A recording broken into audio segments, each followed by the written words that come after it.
Thanks, Harry. You are a star. Exactly. Why don't you want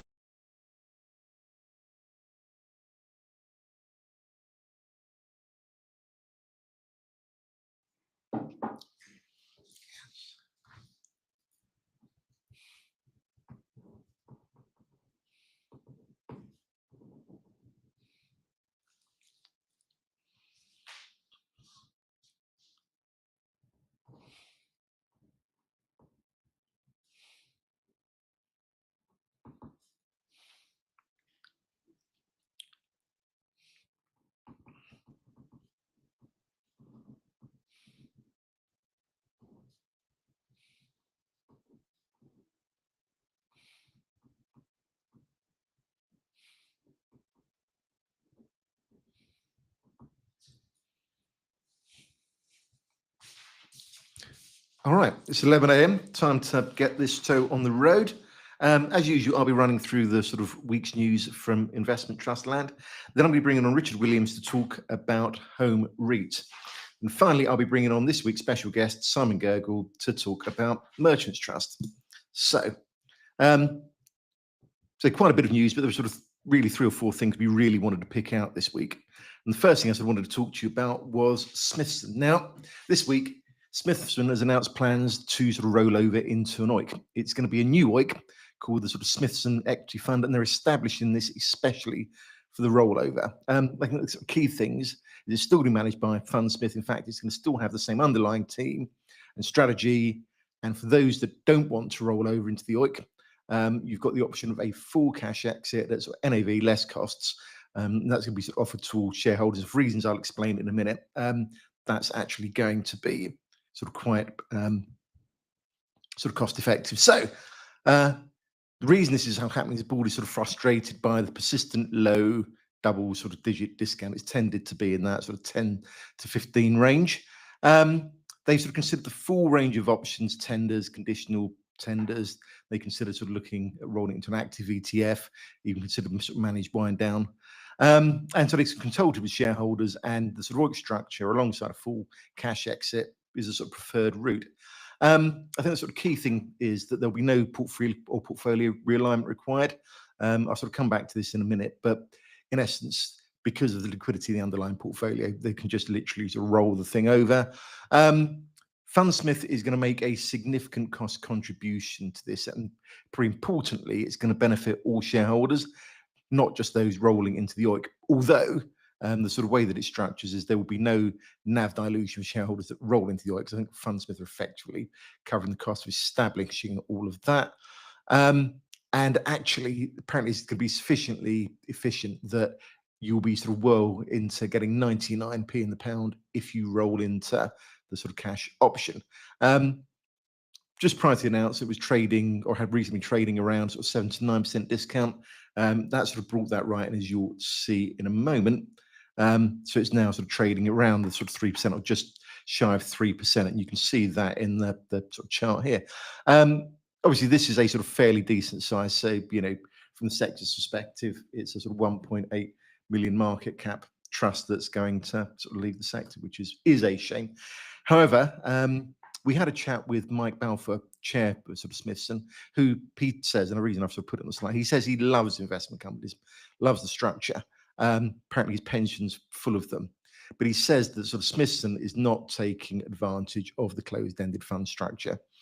But there's no gearing, there's no private investments. But more importantly, and this is sort of quite a key point, there are no illiquid investments. So median market cap of the sort of holdings in the portfolio is $8 billion US. And if you sort of look at it in that context, everything that's in there would be a FTSE 100 stock if it was listed in London. Other things, no derivatives. They're not doing anything creative with income generation or distribution. And really, Mike sees little reason for the strategy to continue as an investment company. As I said, the discount is the big thing here, and they have tried very hard to narrow this. As sort of growth stocks went out in favour in sort of early 2022, they launched a buyback program, and they have, you know, put nearly $1 billion into £1 billion into that. They've repurchased 69 or basically 70 million shares, which is basically 40% of the issued share capital as at the end of March 2022. Despite buying back this many shares, there are still net sellers, and as you sort of saw on the discount slide, it's not had a huge impact on the discount. In fact, they sort of found that the only significant buyers of Smithson stock were Saba and Smithson itself. Really, something had to be done. And as I say, obviously they've consulted the big shareholders, and the OIC is the preferred outcome. Terry Smith's going to be using his 2.3% stake to sort of back the restructuring and invest in the new fund. I mean, our sort of overall view of this is it is a really plain vanilla fund. They weren't using sort of any of the things that you could and really probably should be using if you're in an investment trust. But shareholders are going to lose the board that would otherwise be there to fight their corner. And here's the kind of sort of rub, and I guess this is why Smithson, or sort of Fundsmith, are happy to sort of shoulder the costs of rolling into the OIC, is fee is currently based on the lower market cap or NAV. And of course, at the moment, that's 10% lower because of the 10% discount. So effectively, you're going to be paying 10% more to get the same level of service. And to be bluntly or brutally honest, performance issues are not going to be resolved by the change of structure. Next thing I want to talk about is hydrogen capital growth, or sort of formerly known as Hydrogen One capital growth. Now, for those that are following this, the shares were suspended on the 18th of September, so nearly 2 months ago at the sort of trust's request. The reason was that by that stage, it was clear that the 3rd of September deadline to publish their interims would not be met, so they were going to be suspended. Anyway, sort of background to this was there was a sort of new manager, Redwill, appointed on the 30th of July. Basically, hydrogen sort of capital growth, it's got this portfolio of hydrogen projects, but it is a growth capital vehicle. This is obviously very early stage stuff, and these things need funding. And in an environment where really, you can't raise fresh capital, particularly for these sorts of projects, there was a sort of significant tension there. They've got all these projects that need funding, and they've not got the cash to do it. The sort of result was they decided a managed realization of what they've got would be best, which is why they appointed Redwill, and they decided it was best to terminate the sort of previous advisor. When Redwill took over, they met all the holdings and they got all the information they needed to try and evaluate each investment. This also included requesting some key materials from the former advisor to try and do this.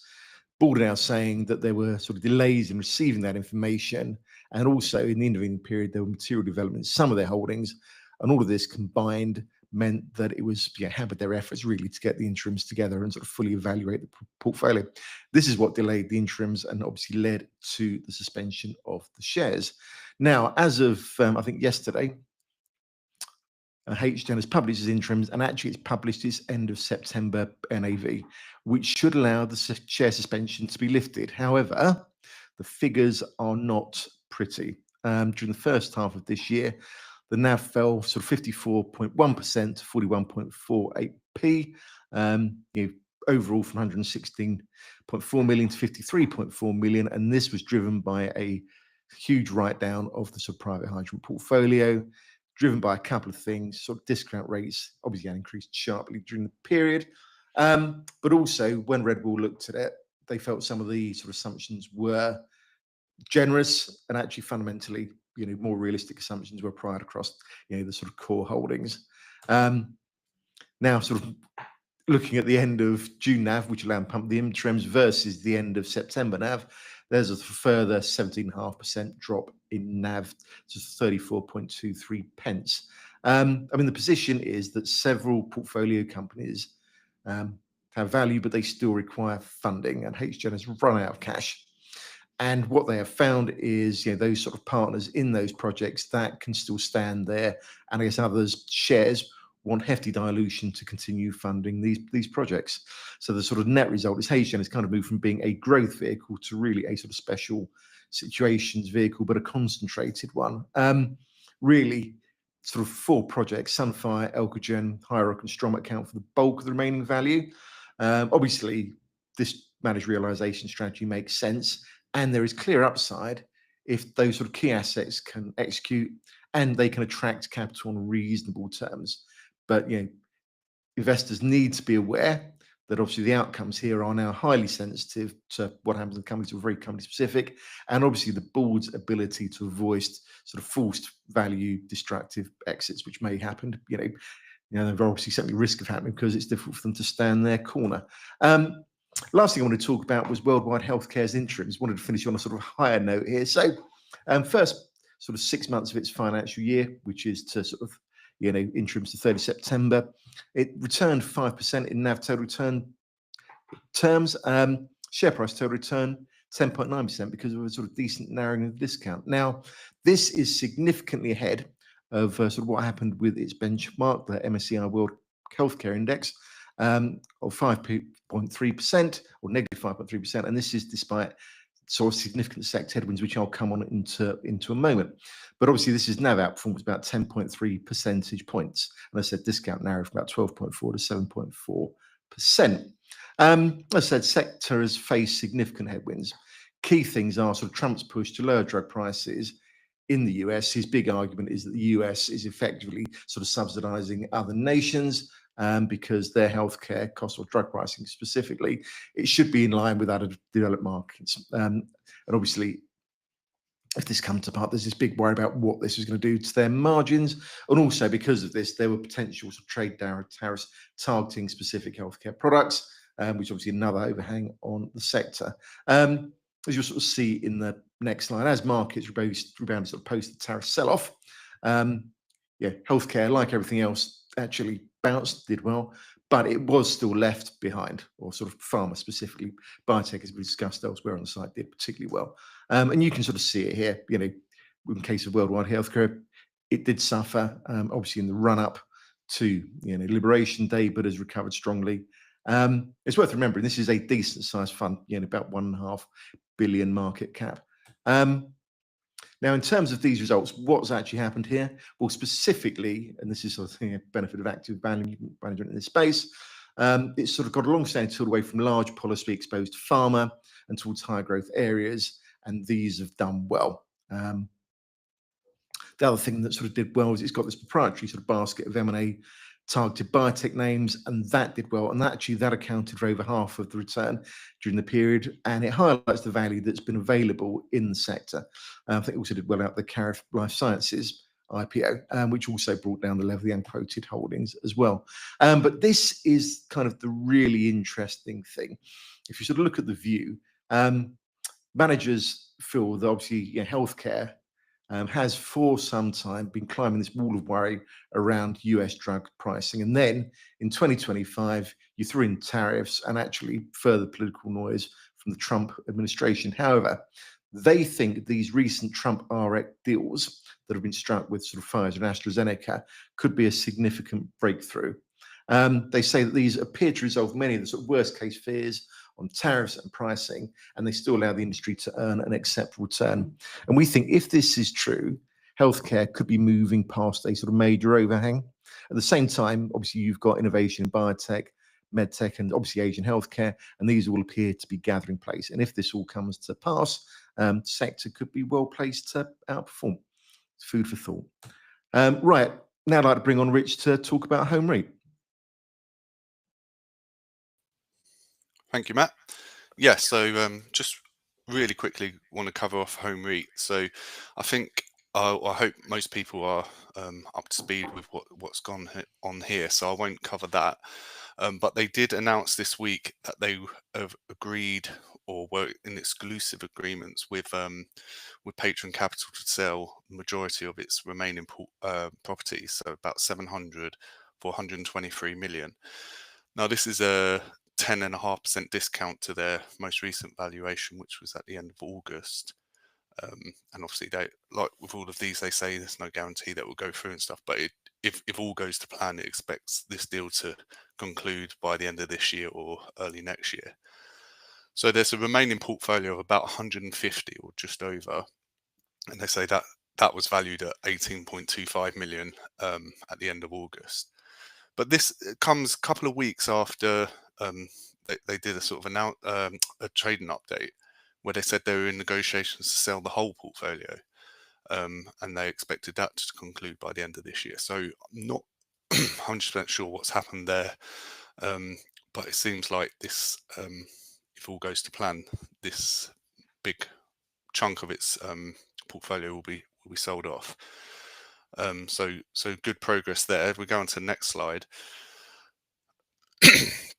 So I've just done some this is very back of the fag packet sort of maths, because they've obviously not released their accounts for a long time. So I think the most recent is the 2024 accounts. So so I've sort of taken some assumptions there. So this sale, and then if we did this sort of same sort of 10.5% discount on the remaining portfolio and the cash, and then the side of the cost is really sort of, I've had to sort of dig around and come up with some assumptions there. So they did a new management fee. That's probably going to be less than $1 million, but it could be it's capped at $1 million, and that's fixed until August next year.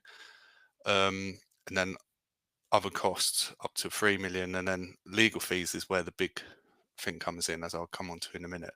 And the most recent info we've got on that is in the year to the August 24, where they spent just over 7 million on legal fees. That could go up, and then could go up massively if things develop on that side of things. So a rough estimate, about 17.4p per share. That's very rough though. And and if we move on to the next slide, that all becomes irrelevant. You could just strike a line through that slide really, because like I said, there's a couple of lawsuits that are going on in the background. So there's the class action lawsuit from Harkus Parker, which against the company, which is backed by a lot of shareholders have sort of jumped on that, which the company have said that they're going to vigorously defend. Not sure quite what their defense is going to be. Can't really think of one. So we'll see what happens there.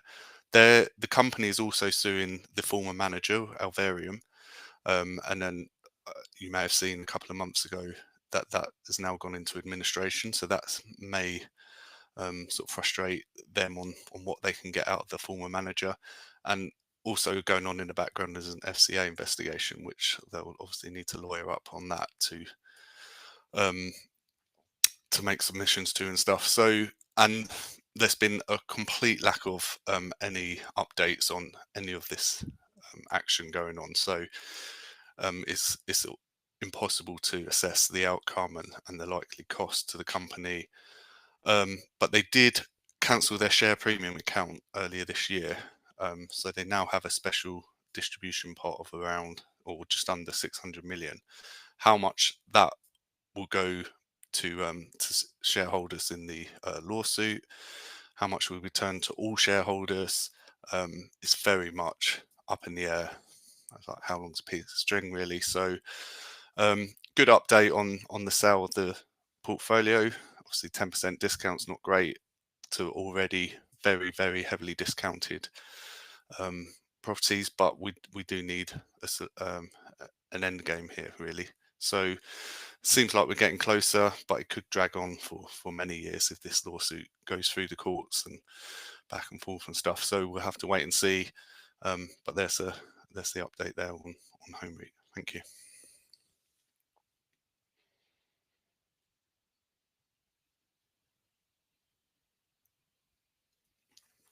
Back to you, Matt.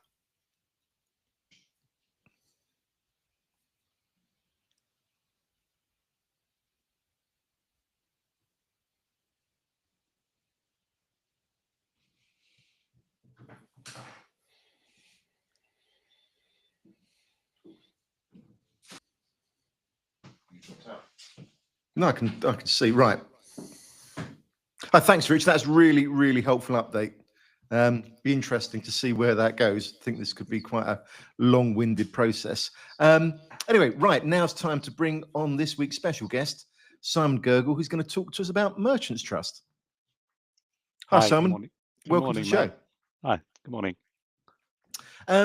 I think obviously, Merchants Trust is very well known. Obviously, a lot of people know about it. It's very decent size, sort of well recognised, I think, for its long-term sustainable income. But for those that perhaps are not so familiar with it, could you just give us, the sort of, if you like, extended elevator pitch of how the sort of whole thing works, and sort of what you're looking for and what it seeks to achieve. Thanks. Yes. Good morning, everybody. And I'm delighted to do that. So the Merchants Trust. Before I do that, I'm just going to say something very interesting about the UK equity market at the moment. Is there are a lot of there's a lot of polarization in the market. We've seen large outflows of money from UK retail funds, and that's put a lot of stress on the system. And in particular, you've led to the underperformance of medium-sized companies compared to large companies, which have actually performed very well.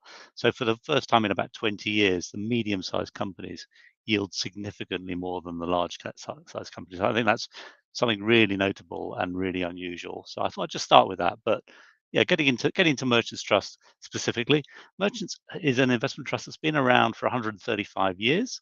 It has a policy of investing predominantly in large cap UK equities, and the objective is to deliver a high and rising income stream.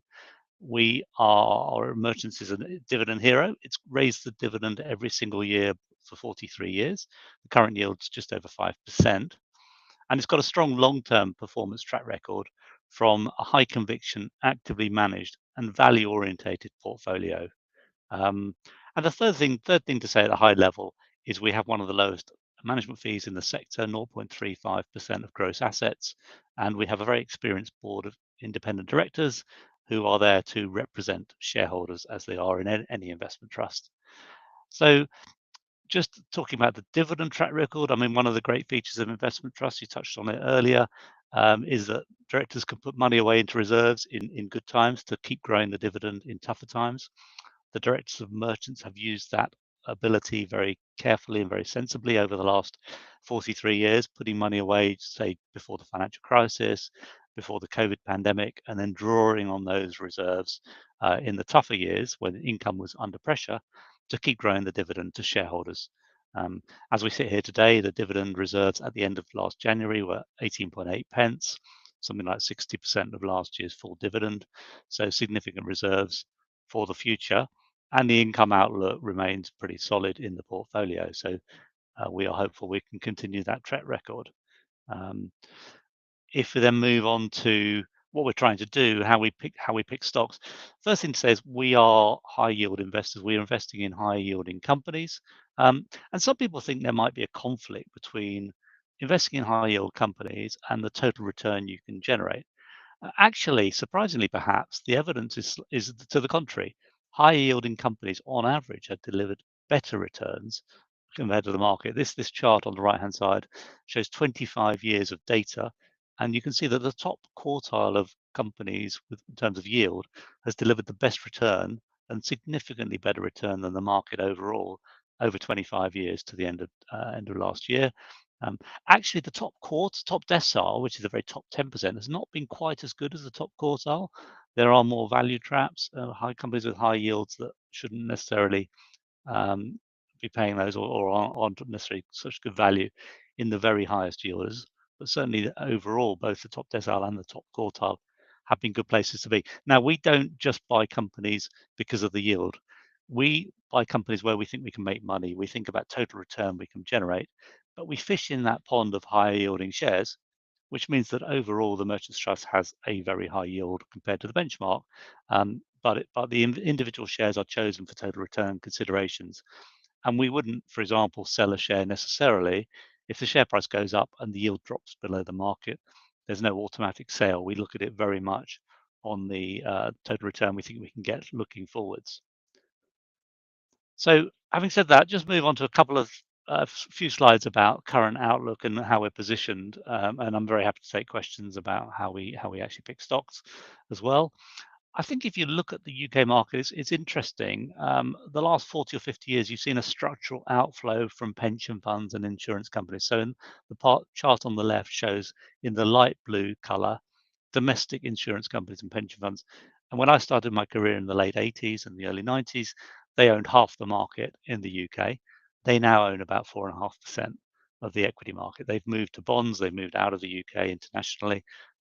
Most of the market today is owned by foreign investors, often through tracker funds or not, sometimes through active funds. But they don't have to own the UK. They own the UK because they want to. They're not structural sellers. That structural selling from institutions, we think, has largely gone away now.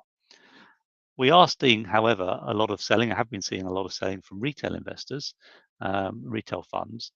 That is more discretionary. That can change quite quickly as sentiment changes. So far, it's been negative, but if that were to turn at all, given the institutions have stopped selling structurally, the market could get a lot of support.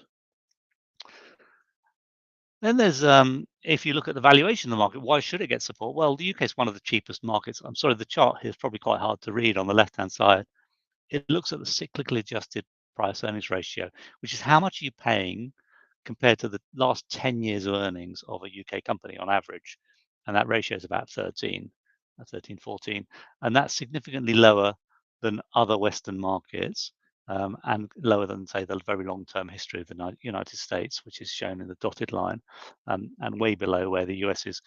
And really, the only markets that are cheaper than the UK are countries like Eastern European countries, emerging markets, China, Brazil. So we would argue that what the UK is one of the cheapest developed markets out there.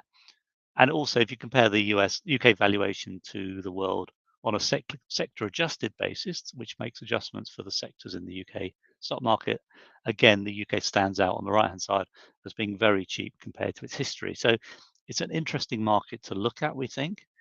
And then clearly the main issue at the UK at the moment, I think, is that sentiment is quite depressed. There's a view that the UK economy is somehow in a very difficult position, and the Chancellor has a very challenging budget coming up in 2 weeks' time, which she does, admittedly. But actually, the UK's problems in context are not that bad. The government deficit in the UK is somewhere in the middle of the pack of the G7. It's certainly not as bad as France or the US. The actual level of government debt as a percentage of GDP is actually lower than most of the G7, with the clear exception of Germany. And the private sector is not particularly indebted either compared to its history. And on top of that, GDP growth, so growth of the economy, has been reasonably resilient given the tough background and the tough confidence background out there. So I think there are reasons to think that if the Chancellor can reassure markets in a couple of weeks' time, the underlying situation in the UK is not out of line with other markets. And I think there are potentially some buyers. Well, I'll come on to that in a second. Just coming back to what I was saying about the composition of the market. Within the market, the larger companies have been outperforming. Larger companies tend to be a bit more international, includes sectors like aerospace and defense and energy, but also banks, which have been a very strong performer with very strong earnings momentum. And so large companies have outperformed both medium and smaller companies, which is unusual. More unusual still is the valuation gap, where large companies now are significantly more expensive, both on a yield and a EV to EBIT, price to profits effectively, valuation compared to the mid-cap 250 index. That's unusual because medium-sized companies tend to deliver higher growth over time and certainly have done historically. So it's unusual to be able to buy those companies cheaper. I think we are not the only people to have noticed this. There are other people buying UK companies. In the first case, you've got a lot of takeovers going on of both by companies, corporates buying UK businesses, but also from private equity companies coming in. We've seen a large number and large value of takeovers coming in the market. And also we're seeing a very high number of buybacks. About 2% per annum of the stock market is being bought back by companies themselves at the moment, which makes a lot of sense given how cheap the market is and has been, and how much cash generation many companies have got. So there are two buyers, whether both M&A and companies themselves. And so if there's a change of sentiment, the market could rally quite hard. And in fact, the market has actually been pretty strong in the last year or so. The FTSE is very close to 10,000, and that probably reflects to some extent these buyers coming in to the market. Sorry, I pressed the wrong button. So that's really my presentation, Matt. I'm happy to go into questions. There are appendices if we need them, but brilliant. Let's take a break there. Well, that's really interesting. I think we've got some questions coming in, but I was just interested on what you were sort of talking about, the fact actually that there are more opportunities sort of further down the market cap scale in the sort of FTSE 250 space. Because you sort of historically you would have thought this funds were very much focused on the sort of top end of the market. I guess really, how long have you been sort of looking a bit further down, and sort of what have the implications of that been? Presumably, they're obviously able to find a bit more income down there. Is that fair? Presumably, greater diversification of income, I guess. Yes, it's worth saying we don't necessarily start by saying, do we want to be in the FTSE 100 or FTSE mid cap? We look for where we find opportunities, and we found a lot of opportunities in that mid cap part of the market, and that's prompted us to put more capital to work in that area. We are predominantly, our merchant strategy is to be predominantly large cap, so we will never go, we don't intend to go below 50% in FTSE 100 and a few international large cap stocks as well. But we are about 45% now outside of those very big companies. So that's about as far as we've been, certainly in the history that I've been involved in. That makes a lot of sense. You were talking about sort of companies increasingly providing sort of capital returns to shareholders via buybacks, which obviously makes sense when you can sort of see how heavily the sort of UK market has derated.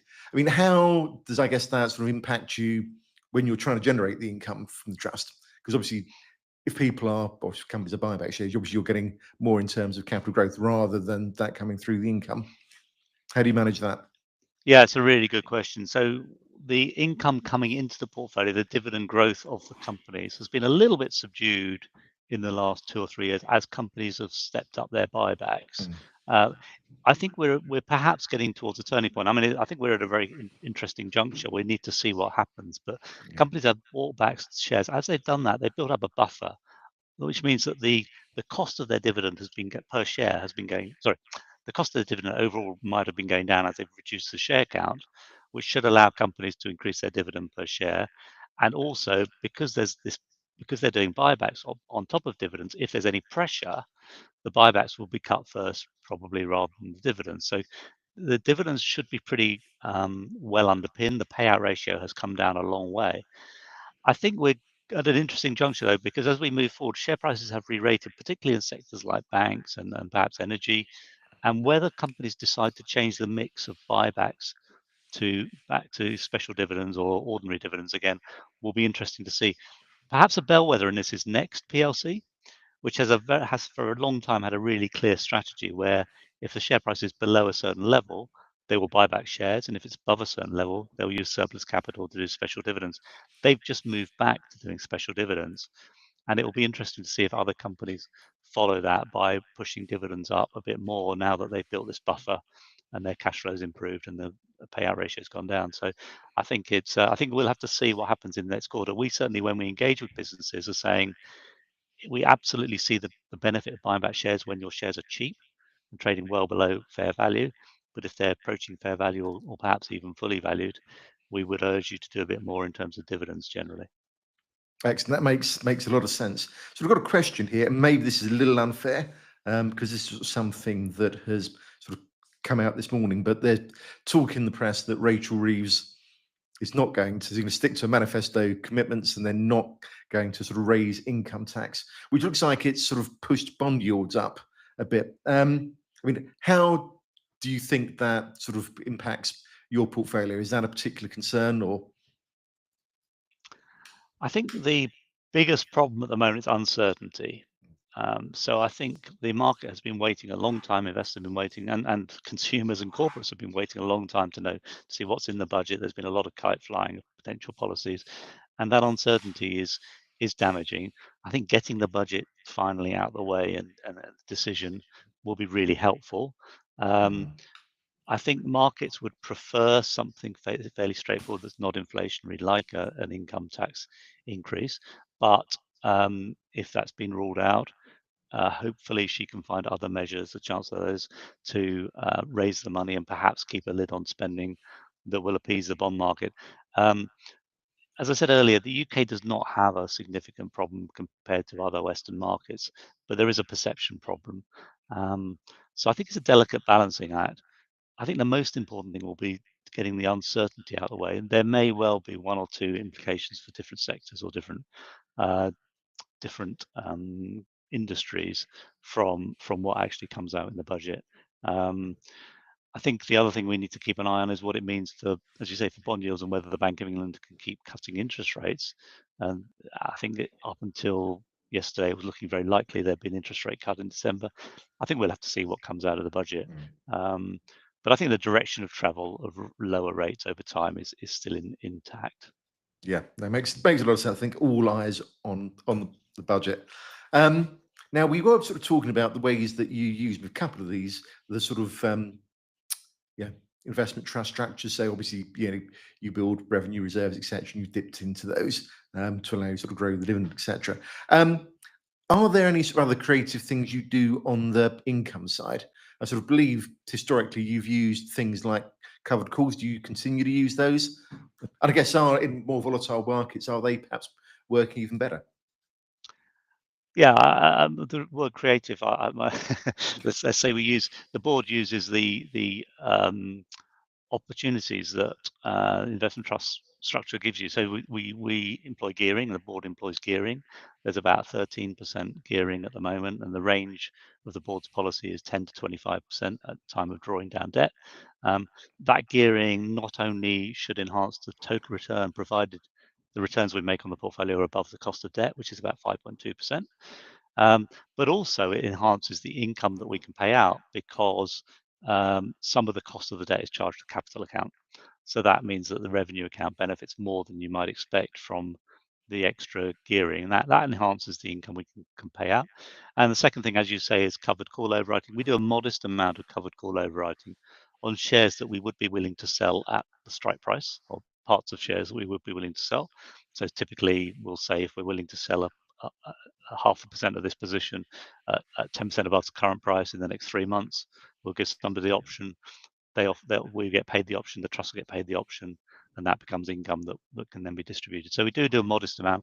Last year that contributed around about £1 million, I think might be slightly less, out of maybe 40 odd million, 45 million, I can't remember the exact number of income. So it's about 2% of the income we generate is from covered call overwritings. It actually works best in markets that are flat or downwards. In an upward market, you give away a little bit of the upside potentially from writing call options. On the other hand, with gearing, you are offsetting that to some extent as well. So I think it's a very sensible strategy for a trust with long-term capital that has highly liquid UK stocks. Yeah, and these are all short dated, aren't they? If I remember rightly. Yes, we tend makes a lot not of to sense. go above 3 or 4 months. And you're obviously saying you've got a sort of range of 10 to 25%. So if people invest in this, they know that you're always fully invested. That's also. Yes, absolutely. I mean, we have a residual cash balance for working purposes, 1 or 2%, but effectively we are fully invested and with gearing, more than 100% invested effectively. I suppose just on the portfolio, just get some idea how the income breaks down. I think that's quite important to sort of investors or shareholders in this trust. What does the underlying or running yield on the portfolio look like? It's actually very similar to the yield we're paying out. It's about 5.2%. And so off of that income comes things like the cost of running the company and cost of debt. But on the other hand, because of the gearing structure and because of call overwriting and so on, we can that actually boosted it back up to roughly the same as the underlying yield on the portfolio. Actually, in that context, somebody sort of asked, how is the gearing structured on this? What sort of debt have you got? We have 3 long-term debt securities. One is, and the average cost is 5.2%. One is maturing in 2029, so it's sort of about 4 years. One's about 15 years, that was taken out fairly recently, and one is about 29 years, which was taken out 5 years ago. That one is a very low cost, that's about 3%. But the average cost, as I say, is 5.2. We did have a revolving credit facility about a year ago, but that was refinanced with a medium-term debt. Okay, so I've got a question here on investment process. So obviously going further down the sort of market cap scale, obviously looking for high yielding perhaps, but not sort of ridiculously high yielding type investments. how do you sort of avoid value traps? Yeah, it's a really, really good question. And as a value investor, you will occasionally get them. So to us, a value trap is a company where it looks cheap because you think that the fundamental value is above the share price, or the share price is below the fundamental value. But over time, that fundamental value is declining, and that gap never really closes, and the share price goes down as well.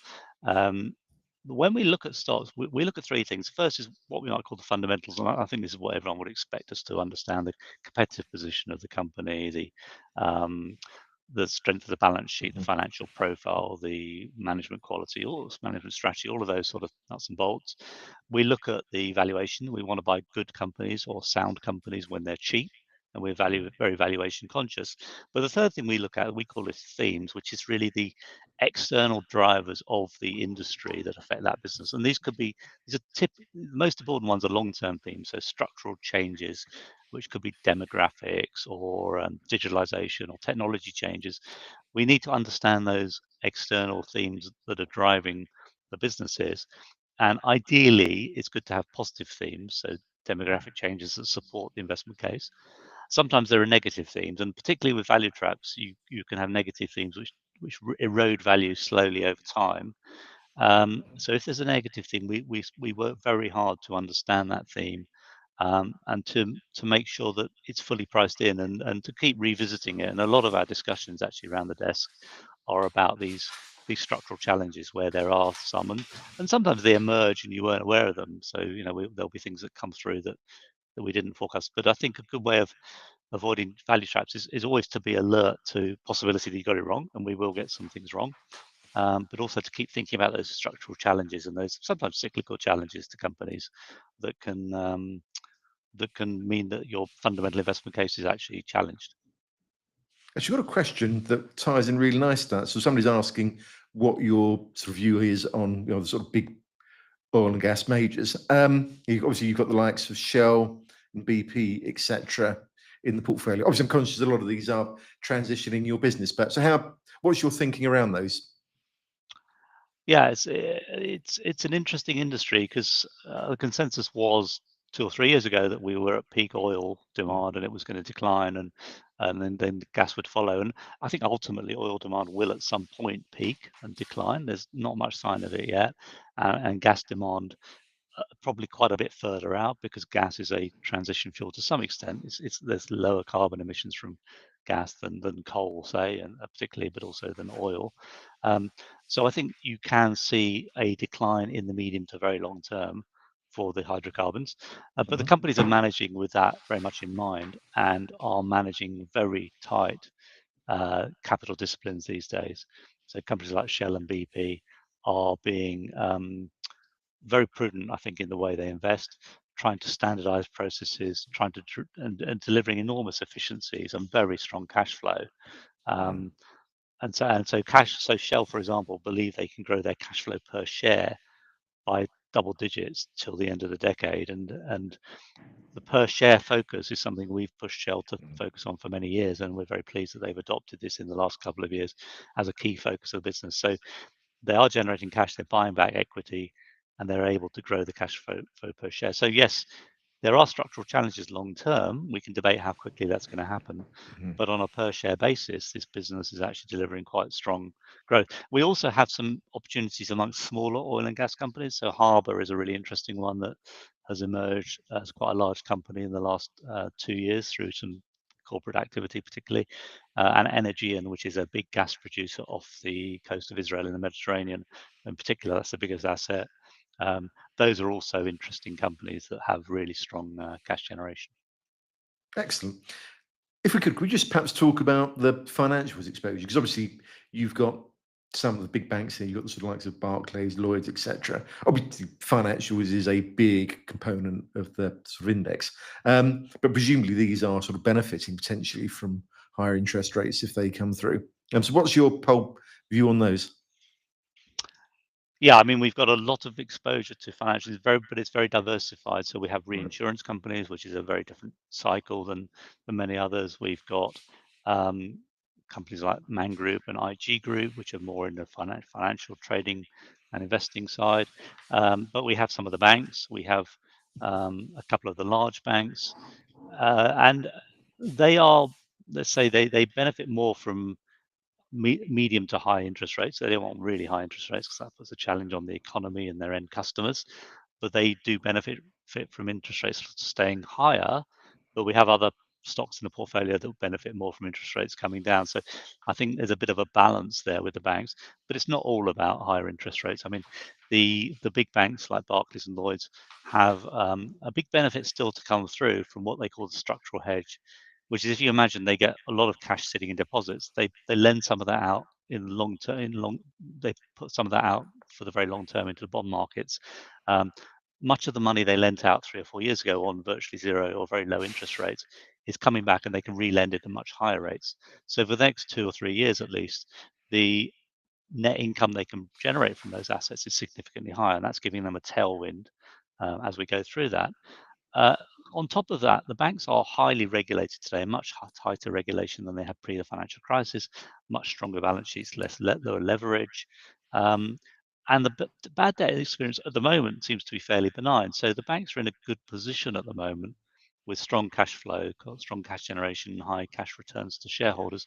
That won't last forever. But in the short to medium term, they look like they're in a good position. And the valuations, although they've come up a long way, a very long way in some cases, and they've been really strong performers, they are still not necessarily expensive on a long-term basis. I think the banks were just very cheap 2 or 3 years ago.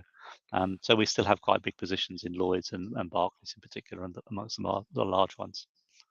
Got a sort of question here. Do you think the sort of banks are perhaps over collateralized? Could there be some upside there? I suppose I don't really see the regulation changing particularly. Whether they're over-collateralized or not is a matter of opinion, but I don't think we're going to see a massive change for the large companies. And maybe a bit, maybe at the margin there'll be some money, some capital release. There are some talk about that, but that's not part of our central assumption. And if it happens, fine. But I think one of the lessons of history is you don't want the banks to have too much leverage, really. No. The other thing that's quite interesting, as an aside, is a lot of the highest risk credits are actually not so much in the banking sector anymore. A lot of private lending has gone into higher risk credits because the regulatory framework has made it quite penal, quite expensive for the big banks to lend to the higher risk credits. So they've shifted some of that off their balance sheets. Yeah, that's absolutely true. This is quite a sort of decent exposure to consumer discretionary. I guess what sort of stocks are in there? And I guess what sort of themes are you looking for? What's the sort of attraction there?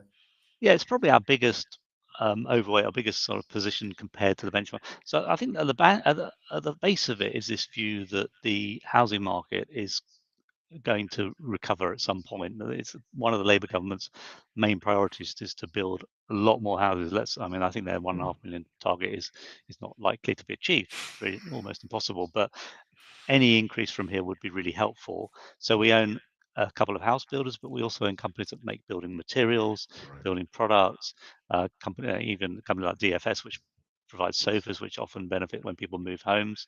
So we have quite a lot of exposure to that area, partly because the area is so depressed, there's a lot of recovery potential, but also the valuations are really low compared to their own history in most cases. And these are solid businesses, often with very large market shares and good prospects. So that's one area. We've got some consumer area in the retail area. It's quite mixed. We've got companies like Pets at Home, which is a really strong veterinary business, but a more challenged retail business, should we say? And there's other opportunities as well. But that housing area is probably the biggest focus at the moment. It's where we're finding many opportunities. All right, okay. And does that also sort of tie in with the real estate exposure, or? Slightly different, actually. So real estate is one of the main beneficiaries, hopefully, of interest rates coming down because property yields are priced off bond yields to some extent, and as yields come down, prices go up. So that should be helpful. But actually, more interestingly, if you look at the underlying real estate assets, you're starting to see quite good rental growth in many of these. We have companies, everything from GP surgeries they own with companies like Primary Health Properties, or student accommodation with Unite Students, but also the big destination shopping centres with Land Securities, Landsec, which reported today actually, and offices. And actually what Landsec are seeing is strong demand for their properties, very low levels of vacancy, very high levels of occupancy that has been going up. I think they talked about record levels in some cases today in their statement, but I need to check that. And so you've got an underlying property market that's actually quite robust at the top end. It's very polarized, like much of the economy.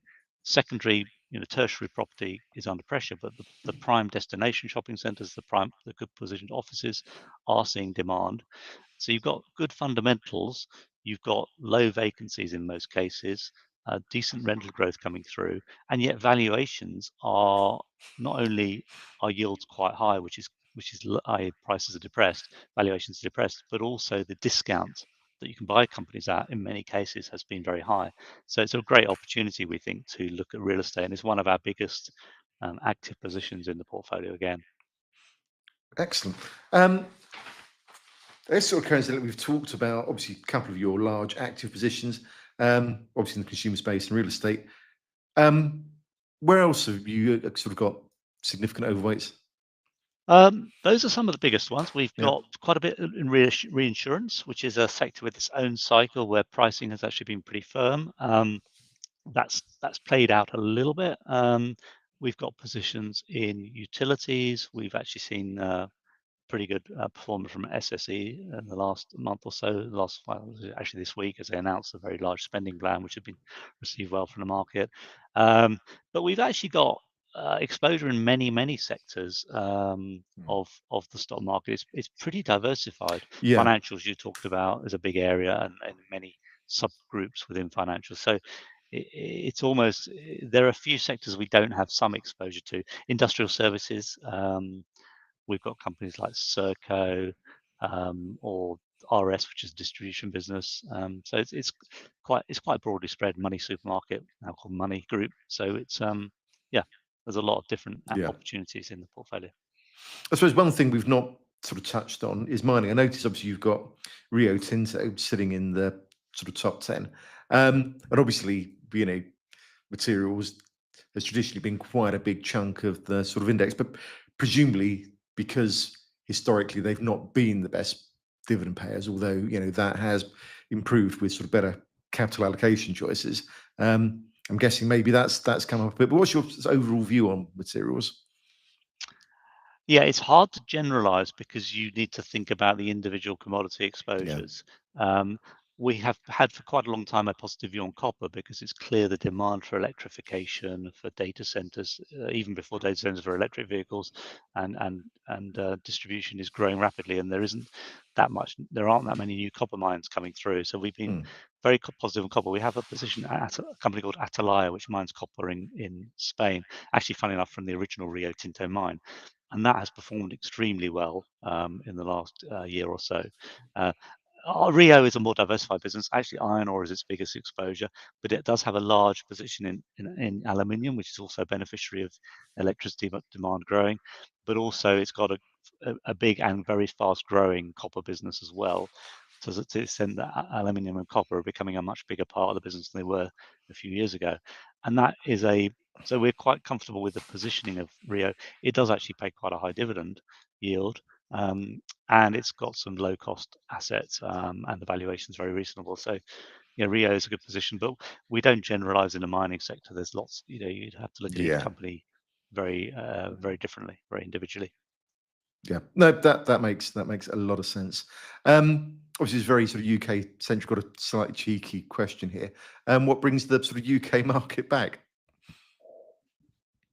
I think hopefully it's an absence of bad news, so a bit of stability. I think the budget is potentially a very big catalyst.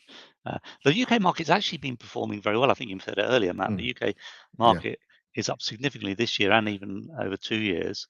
The FTSE is very near 10,000, so it's not been that bad. But what makes it popular, I think it's possibly getting some certainty on the economic and political front, particularly the economic front.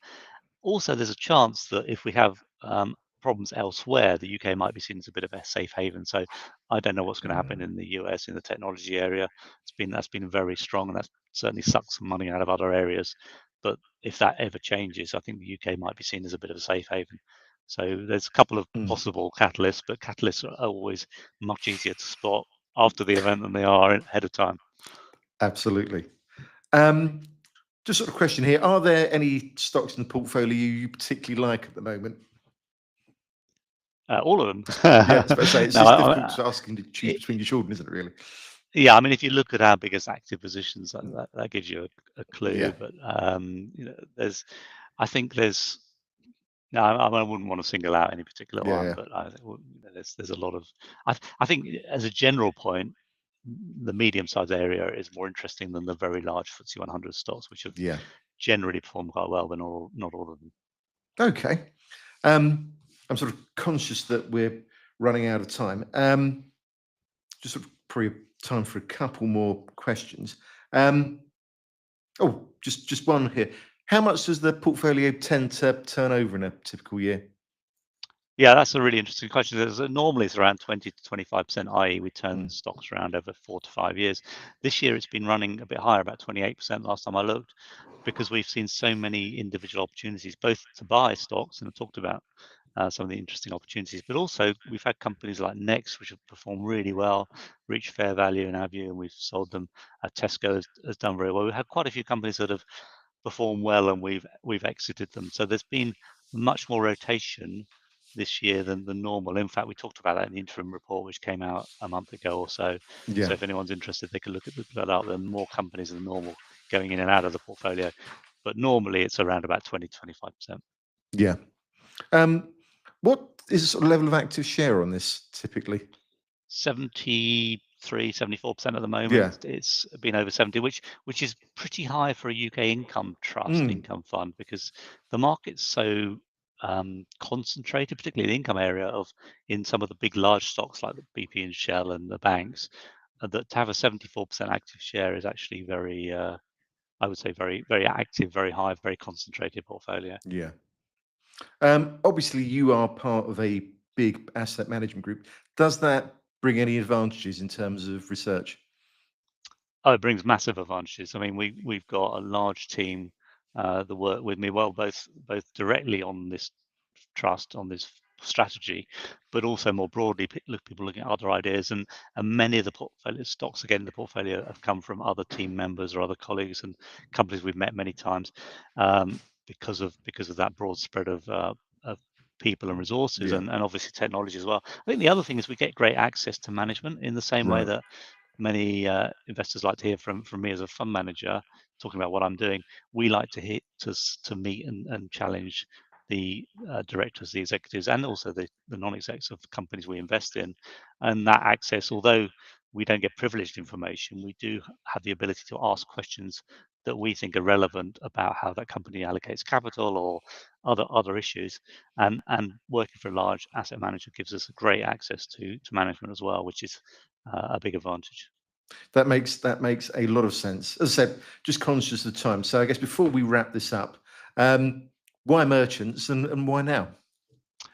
Yeah, I think merchants has been around a long time. We have a really clear policy of having a high and growing dividend yield, backed by an active value-driven portfolio, as you can see on this slide, actually. And that has delivered really well, both total return, but also income return for shareholders over a long period of time. I think the opportunities today in the UK market, particularly in the income area, are exceptional. The market's cheap. There's been a lot of pessimism around. If that lifts, the market could do well over the medium term. We're not making short-term forecasts, of course, and so those are the reasons why I think investors might want to consider merchants. But obviously, I'm not allowed to give any advice.